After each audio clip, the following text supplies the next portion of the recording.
ओम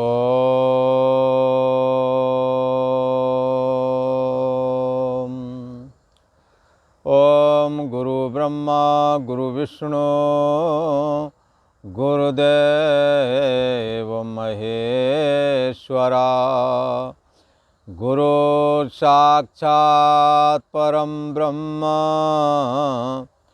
तस्मै श्री गुरवे नमः।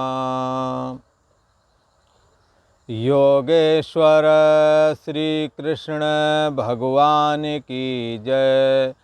ऐं सरस्वत्यै नमः।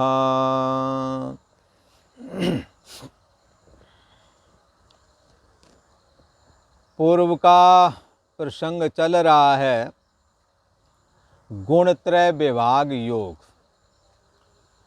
ये 14वां श्रीमद् भगवत गीता का अध्याय है और भगवान श्री कृष्ण ने शुरुआत में इसमें ये बात बताई कि मैं दोबारा से तुम्हें उस ज्ञान की चर्चा करता हूँ जो कि 13वें अध्याय में भगवान श्री कृष्ण चर्चा करते रहे। जीव ब्रह्म की एकता का ये 13वां अध्याय कहलाता है। इसलिए यहाँ परमात्मा के स्वरूप का निरूपण किया गया, साकार का भी निराकार का भी। जैसे सर्वता पाणिपादम तत्सर्वतोक्ष शिरोमुखम सर्वता श्रुतमल्लोके सर्वमावृत्य तिष्ठति। परमात्मा के सगुण का निरूपण, परमात्मा जो सगुण साकार है, जिसकी अभिव्यक्ति जगत के रूप में हो रही है, ये परमात्मा का साकार विग्रह है बंधुओं। उसकी हर ओर हर तरफ मुख हैं, हर तरफ हाथ पैर हैं। का मतलब है हमारे तुम्हारे जिधर भी पैर चल रहे हैं उसी के हैं, क्योंकि उसी का तेज है हमारे आप में, सभी के अंदर। सभी के मनों पर वो चैतन्य सत्ता प्रतिबिंबित होकर के बुद्धि के थ्रो मन के माध्यम से इंद्री के द्वारा देह और जगदाकार होकर के ये चैतन्य सत्ता ही अभिव्यक्त हो रही है। इसीलिए कहा इस सृष्टि में जहाँ कहीं भी पैर हैं उसी के हैं, जहाँ कहीं भी हाथ काम कर रहे हैं उसी के हाथ हैं, जहाँ कहीं भी सिर और आँखें हैं उसी की हैं, जहाँ कहीं भी कान हैं उसी के हैं। सारे कान इक्वल टू ईश्वर के कान, सारे चक्षु इक्वल टू ईश्वर का चक्षु, क्योंकि सभी के चक्षु सूर्य के से स्वतंत्र होकर के नहीं देख सकते, और भगवान का सूर्य ही चक्षु है, सूर्य चंद्रमा। तो क्या है, ऐसा परम ब्रह्म परमात्मा सबको व्याप करके स्थित है। सभी इंद्रियां उसी में हैं और सभी इंद्रियों से रहित भी है। पहले साकार बता दिया, अब साकार के जो अवयव शरीर मन इंद्रियां हैं उनसे रहित भी वही है। इंद्रियों के बगैर वो रह बचता है, पर इंद्रियां मन बुद्धि शरीर उसका प्रतिबिंब जब नहीं मिलता है तब ये इनका अंत हो जाता है। किसी ने कहा कभी ऐसा हुआ है क्या? अंत हुआ है, वो रोज होता है। हमने आपने महसूस नहीं कर पा रहे हैं, रोज हो रहा है। जैसे सुसुप्ति में सोते समय परम ब्रह्म परमात्मा का प्रतिबिंब मन ग्रहण नहीं कर पा रहा है, लिहाजा देह और जगत का कुछ भी ना जाना ऐसा करके बोलते हैं। देह और जगत के लिए कुछ भी ना जाना ऐसा बोलते हैं।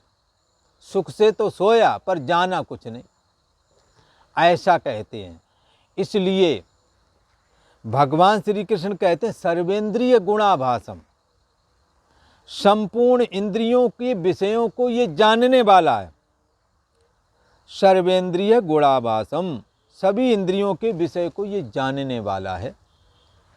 और चूँकि ये इंद्रियों के बगैर भी बना रहता है। जैसे सुषुप्ति में जब परमात्मा का संसर्ग मन के साथ नहीं था, मन अपनी कारणावस्था में चला गया था, इस हालात में मन नहीं था कि उसमें प्रतिबिंब हो सके। जैसे पत्थर, पानी जब माइनस में जाता है तो पत्थर बन जाता है, उससे किसी को मारो तो वही चोट लगेगी जो पत्थर से लगती है। पर माइनस की जगह अब गर्मी आ गई, पानी पिघल गया, अब उस पानी के द्वारा आप चोट नहीं किसी को पहुंचा सकते। ऐसे ही बंधुओं, मन की कारण अवस्था घन जड़ता है, जो सुषुप्ति अवस्था में सोने के समय में जड़ता के रूप में, कुछ न जानना के रूप में अभिव्यक्त हो रही थी। उस समय मन अपने उस अवस्था में नहीं था कि जिससे वो परमात्मा से संसर्ग स्थापित कर सके। परमात्मा कभी आदि अंत वाला नहीं है, व्यापक है, सब में समाया हुआ। जैसे आकाश सब में समाया हुआ है, ऐसे ही चैतन्य सत्तात्मक आकाश सब में समाया हुआ है। उस आकाश में जब मन खड़ा होता है तो मैं हूँ, ये उसी का प्रतिबिंब है जो हमें और आपको लगता है। ये मैं हूँ, शरीर, मन और इंद्रिय, इनको लेकर के मैं लगता है। पर इस मैं के ये मैं जब नहीं होती तो वो बना रहता है। पर हाँ, उसके बगैर इनका वजूद नहीं है। शरीर, मन, इंद्रिय आदि का उस चैतन्य सत्तात्मक परम ब्रह्म परमात्मा के से हट कर के या अलग हो कर के इनका वजूद नहीं है। इनसे अलग हो कर के उसका वजूद तो है, वो तो रहता है। जैसे उदाहरण के लिए लहर, तरंगे, फैन, बुदबुदे, पानी से हटकर इनका वजूद नहीं। पानी का तो इनके ये ना भी हों तो भी पानी तो रहता है, पर पानी के बगैर इनका वजूद नहीं। इसलिए ऐसा कह सकते हैं कि सभी लहरों में पानी है, पानी, लहरें सब पानी वाली हैं, पर लहर भाव से रहता है पानी। पानी सभी लहरों वाला, पानी लहरों में सब में समाया हुआ है। लहरें पानी वाली हैं, पर पानी तो स्वतंत्र रहता है लहरों के बगैर, पर लहरें पानी से अलग होकर के बचती नहीं। यही विद जग हरि आश्रित रहिए।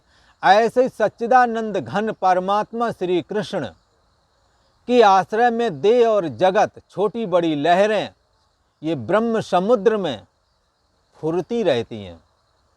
शरीर, मन, इंद्रिय आदि में वही परमात्मा प्रतिफलित हो रहा है, वही सारे विषयों को जान रहा है।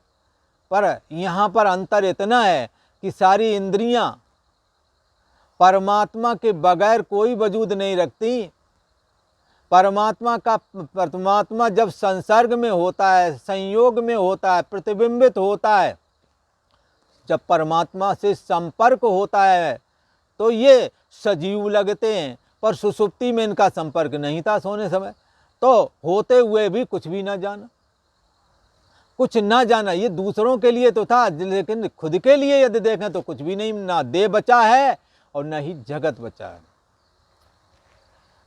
ऐसा परम ब्रह्म परमात्मा बाहर भीतर हर जगह व्याप्त करके स्थित है, हाँ, सब में समाया हुआ है।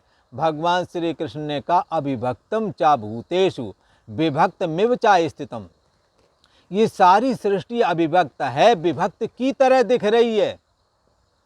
जैसे आकाश घड़ा बना दिया, घड़े का आकाश इसी को कहते हैं घटाकाश।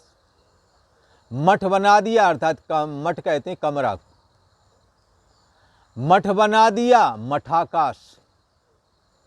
हाँ, मकान का आकाश, मठ कहते हैं मकान को, मकान का आकाश। साधु जहाँ रहते हैं वैसे उस जगह का नाम मठ कहा जाता है। मठ उसे कहते हैं जहाँ साधुओं के रहने की जगह होती, खुली जगह होती है। 2, 4, 10, 15, 20 कमरे देहाती इलाकों में हुआ करते थे पहले। तो कहते ये क्या है, बोले साधु का मठ।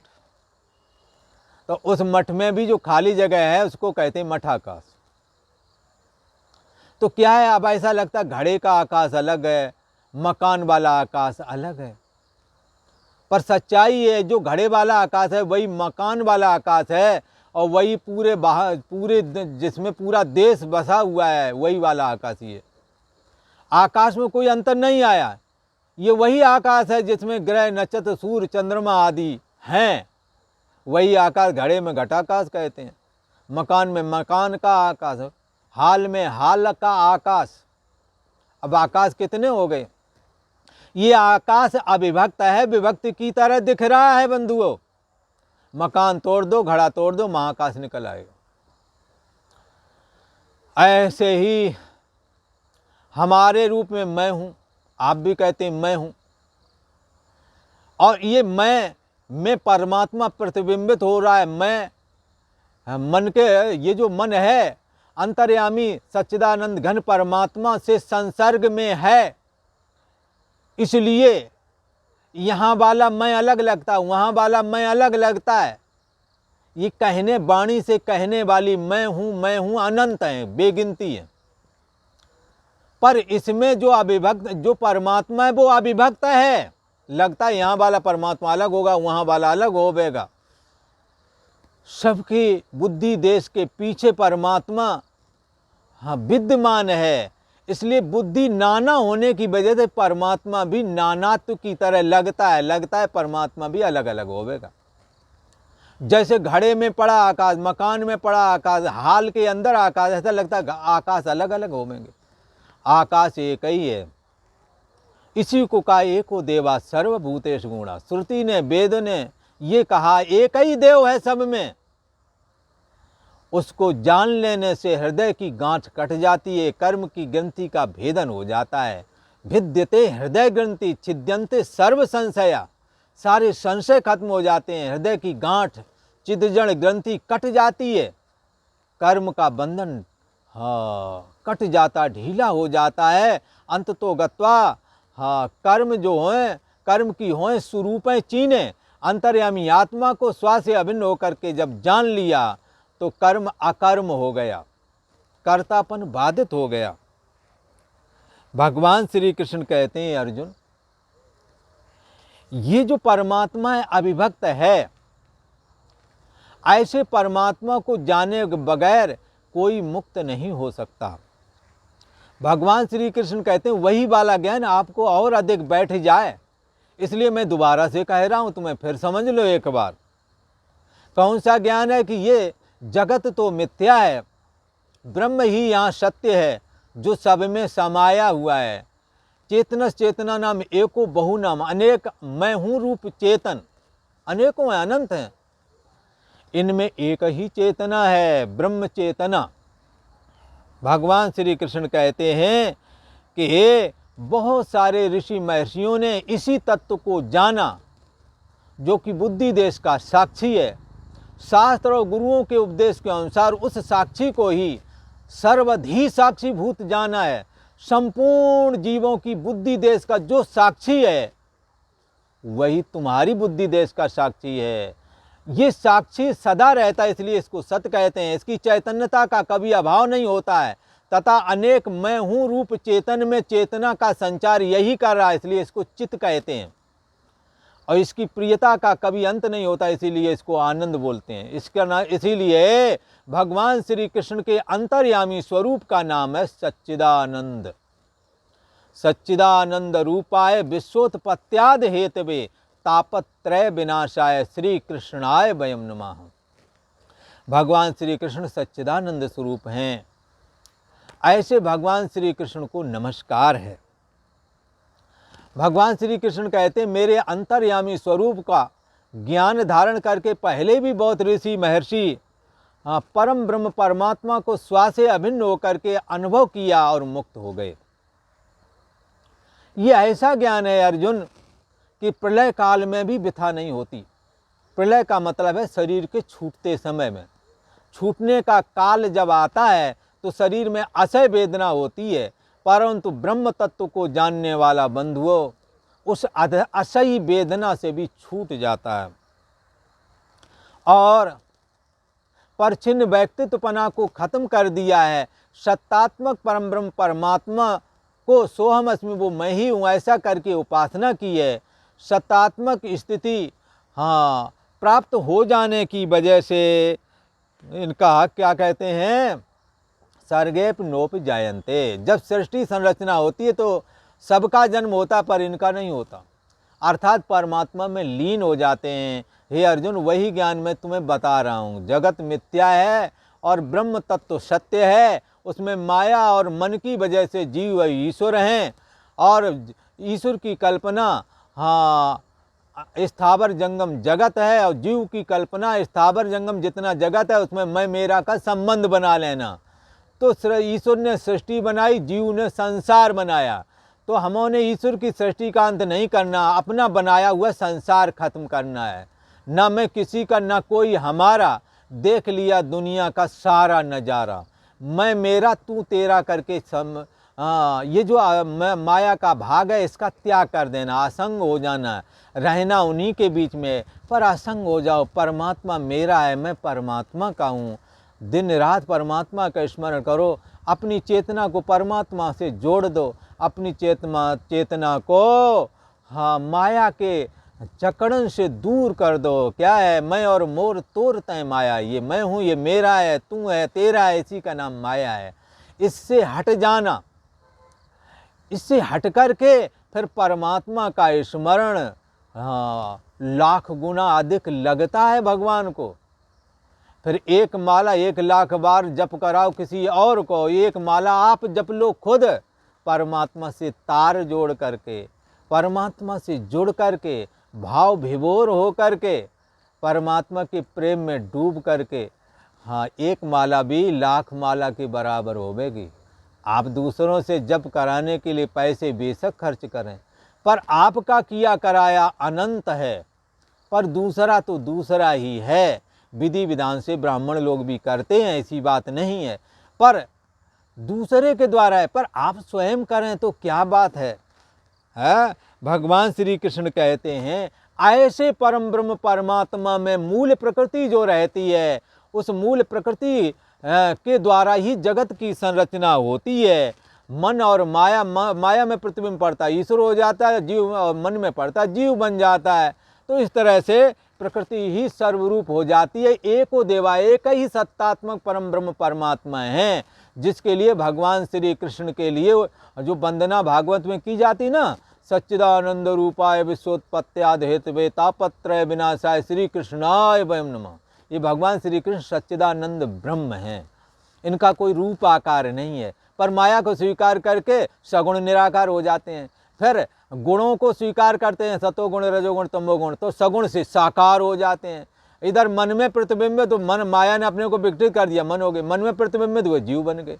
फिर जीव अब देह के बगैर नहीं रहता, तो 3.5 हाथ की देह भी इसमें अपनी मैं बुद्धि कर लेते हैं। तो इस प्रकार से प्रकृति ऐसा करती है, प्रकृति अपना रूप बदलती जाती है, परमात्मा की सत्ता मिलती जाती है, देह और जगत बन के तैयार हो जाते हैं।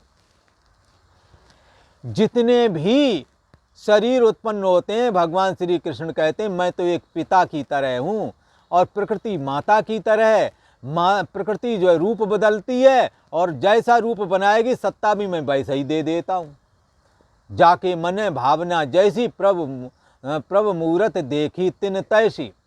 जैसे जब आदि कल्प हुआ था, संरचना जब सबसे पहली संरचना हुई थी, तब परमेश्वरी ब्रह्मा जी ने जब सृष्टि संरचना की तो दूसरा नहीं था, तो बाएं भाग से शतरूपा को प्रकट किया और दाहिने भाग से स्वयं मनु के रूप में, स्वयंभू मनु के रूप में प्रकट हुए।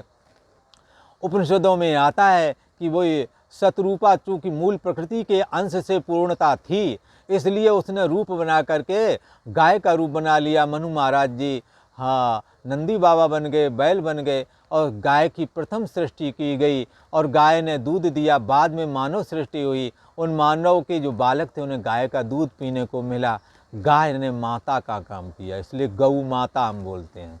आदि सृष्टि उस कल्प में अनेकों कल्प हो गए हैं, अनेकों तरह की सृष्टियाँ हुई, पर एक कल्प ऐसा भी हुआ था जिसमें मनु महाराज और शतरूपा जो हुए थे, ब्रह्मा जी ने बाएं भाग से शतरूपा और दाहिने भाग से मनु को प्रकट करके स्वयं ही अपने दो भाग करके और परिच्छिन्न रूप बना करके भोग की इच्छा होने की वजह से मैथिली सृष्टि का प्रारंभ ऐसे कर दिया था। फिर देवताओं का रूप बनाया, मनुष्यों का बनाया, ऐसी सृष्टि उन्होंने प्रारंभ कर दी थी, ऐसा आता है। खैर, तो क्या है कि सतरूपा रूप प्रकृति रूप बदलती गई। मनु महाराज कामुक हुए तो सतरूपा ने देखा ये कामुक हो रहे हैं तो कोई दूसरा रूप बना लेते हैं ताकि इनकी काम वासना जाती रहे। पर उन्होंने गाय का रूप बनाया। गाय का तो मनु महाराज योगी थे, वो बैल का रूप ले लिए। इस तरह फिर उन्होंने तरह तरह के रूप बनाए। तरह तरह का वो मनु महाराज जो महायोगी थे वो भी रूप बना करके इस मैथुनी सृष्टि का उन्होंने विस्तार कर दिया, जो आज भरा पूरा संसार हमें आपको दिख रहा है। हाँ, उन्हों के लिए कहते हैं स्वयंभू मनु अरु शतरूपा, जिनसे भई नर सृष्टि अनूपा, दंपत धर्म आचरण नीका, अजब गाव श्रुत जिनके लीका। उनका बड़ा सुंदर आचरण था, सत्यवादी थे, तपस्वी थे, योगी थे दोनों लोग। सृष्टि में कोई भी मनुष्य नहीं था, इसलिए मनुष्य का बालक या आएंगे तो क्या खाएंगे पिएंगे, तो पहले गाय की संरचना उन्होंने की हम लोगों पर कृपा करके। इसलिए गाय हम सबसे प्रथम है। और ब्रह्म तेज का दो भाग हुआ है, एक हविष्य भाग, एक मंत्र भाग। मंत्र भाग तो विद्या विनय संपन्न ब्राह्मणों की ओर चला गया, हविष्य भाग गाय की ओर गया। घी गोबर आदि उसके हवन में उपयोगी हैं, इसलिए ब्रह्म तेज मंत्र भाग और हविष्य भाग से पूरा माना जाता है। हविष्य भाग गौ माता से आता है। गाय का गोबर भी बड़ा पवित्र माना गया। गोमूत्र पवित्र है, सारी बीमारियां दूर हो जाती हैं गोमूत्र का सेवन करने से। हाँ, बहुत सारी बीमारियों में बहुत अच्छा काम करता है। मैं ये नहीं कहूँगा कि बहुत सारी में आ जाता है, पर शरीर को बैलेंस रखने के लिए गोमूत्र बहुत अच्छा काम करता है।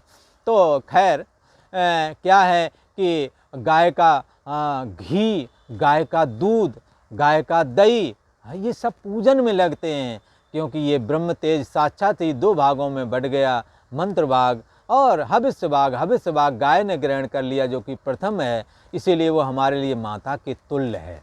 और मंत्र भाग उस समय विद्या विनय संपन्न जो ब्राह्मण लोग थे उन्होंने ग्रहण किया, इसलिए आज भी विद्या विनय संपन्न तपस्वी आदि जो भी हैं वो मंत्र भाग को धारण कर सकते हैं। मनुष्य होना चाहिए जो शास्त्र ने बताया है कि तपस्वी होना चाहिए, समदम वाला होना चाहिए, वही मंत्र धारण कर सकता है। छुपे मंत्र के लिए कहते हैं फुरय मंत्र जो करो दुराऊ, छिपा करके समदम पूर्वक मंत्र को जपा सिद्ध हो गया तो वो मंत्र दृष्टा कहलाए। खैर, ये प्रक्रिया जो करेगा, जो समदम करेगा वही ब्राह्मण है। कोई ब्राह्मण के लिए शर्त है समदम हो, तपस्या हो, संतोष हो, श्रद्धा हो, अरे जितने लक्षण ये आपके अंदर हो जाए तो आप ब्राह्मण हो, उसमें क्या बात है। तो इसी प्रकार क्षत्रिय के लक्षण आप में घटते, आप क्षत्रिय हो। तो गुण कर्म के अनुसार ये विभाजन किया गया था। हाँ, जो बाद में कालांतर में जाति आदि के नाम से पुकारा गया। वेद में तो केवल वर्ण शब्द आता है।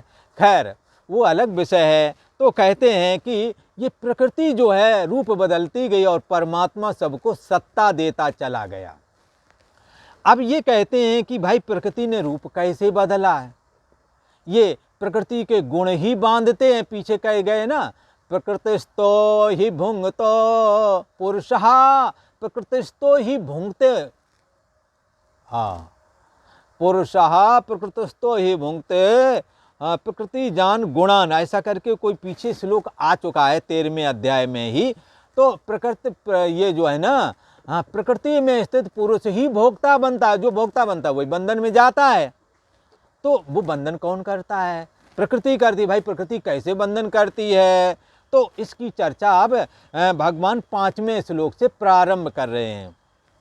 सत्वं रजस्तमा इति गुणः प्रकृते संभवा, निबध्नन्ति महाबाहो देहे देहिनमव्ययम्। कहते हैं हे अर्जुन, सत्वम रजः तमः, महाबाहो सत्वम अर्थात प्रकृति का सतोगुण, प्रकृति त्रिगुणात्मक कही गई है, सतोगुण, रजोगुण और तमोगुण, ये तीनों गुण जहाँ रहते हैं उसको कहते हैं प्रकृति। और प्रकृति में से जब सतोगुण अलग निकाल लिया जाता है तो सतोगुणी माया कहलाती है, जो भगवान विष्णु के पास है। फिर उसमें से रजोगुण निकाला तो रजोगुणी माया ब्रह्मा के पास कही गई है। फिर तमोगुण निकाला उसी में से तो तमोगुणी माया भगवान रुद्र के पास रहती है। इस प्रकार से माया भी अपने को 3 भागों में डिवाइड करती गई, जो ब्रह्मा विष्णु रुद्र ने धारण की। फिर उस मूल प्रकृति से तेजोमय माया को निकाला, जिसे सूर्य ने ग्रहण किया और सारी सृष्टि को प्रकाशित करने लगा। फिर उस मूल प्रकृति से शक्तियात्मक माया को निकाला, जिससे दुर्गा भवानी का निर्माण हुआ।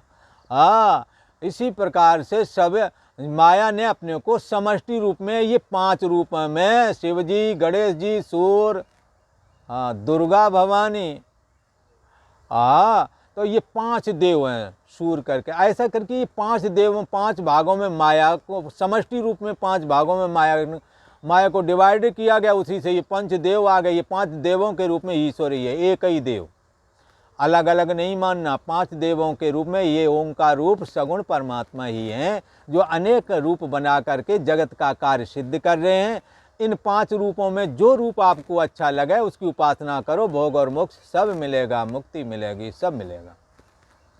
भगवान श्री कृष्ण कहते हैं ये 3 गुण तो उधर ईश्वर के हो गए, और जीव के मन में भी ये 3 गुण हैं। कभी मन में सतोगुण होता तो ज्ञान वैराग भक्ति अच्छी लगती है, कभी रजोगुण होता है तो घर गृहस्थी के कार्यों में प्रवृत्ति होने लगती है, लगता है ये ज़्यादा सुखी हैं। कई बार विरक्त साधुओं के अंदर में भी इन सब की क्रीड़ा विलास सड़कों पर देख करके मन खराब होता है, पर वस्तुतः ऐसा है नहीं। वो सड़क पर जितना प्रेम झलकाते हैं, घर में उतने प्रेम से दोनों नहीं बैठते हैं।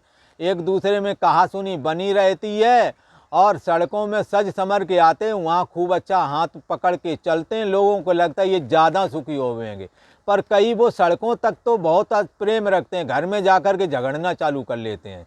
इसलिए लोगों को धोखा पड़ जाता है, लगता है ये ज़्यादा सुखी हैं। सुखी बुखी कहीं नहीं, सुखी कोई नहीं है। सुखी तो वो है जो विचार पूर्वक रहता है, जो संतुष्ट है, जिसने कामनाओं पर विजय प्राप्त की है, जो एक दूसरे का सत्कार करते हैं, जो एक दूसरे के प्रति सहानुभूतिपूर्ण बर्ताव करते हैं, जो पति अपनी पत्नी के प्रति सहानुभूत रखता है, प्रेम रखता है, मदद इमदाद करता है और निष्काम से कुछ चाहता नहीं। इसी प्रकार पत्नी कोई कामना नहीं, फिर भी पति के पर समर्पित, हर काम उसके हर एक काम में हाथ बटाती है, सहानुभूतिपूर्ण बर्ताव है। अब तो पत्नियां भी कहेंगे तू कहाँ गया था, तू आज रोटी बना ले, ऐसा कर ले, बर्तन धो ले, तू तड़ा करके तो बोल रही हैं। वहाँ सत्कार कहाँ से आएगा, वहाँ बड़ा छोटा का काम भी खत्म कर दिया है। सत्कार तो जो बड़े के प्रति सम्मान की दृष्टि रखोगे तो उसे सत्कार मिलेगा, और पत्नी का दायरा छोटा है तो उसे प्यार से बोलोगे तो ठीक है। अब पहले दोनों के हम बराबर हैं तो प्यार कहाँ से आवे, ये प्यार ऐसे नहीं मिलता है।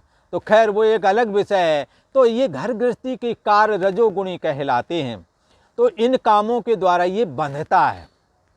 इसी प्रकार तमोगुण माया का अंश, माया का तमोगुण अंश जो है निद्रा, प्रमाद, आलस, नशाखोरी में लगाता है, जिसके द्वारा जीवन तबाह हो जाता है। ये सब बांधने वाले तब हो जाते हैं जब कामना से प्रेरित होकर के ये काम किया जाता है।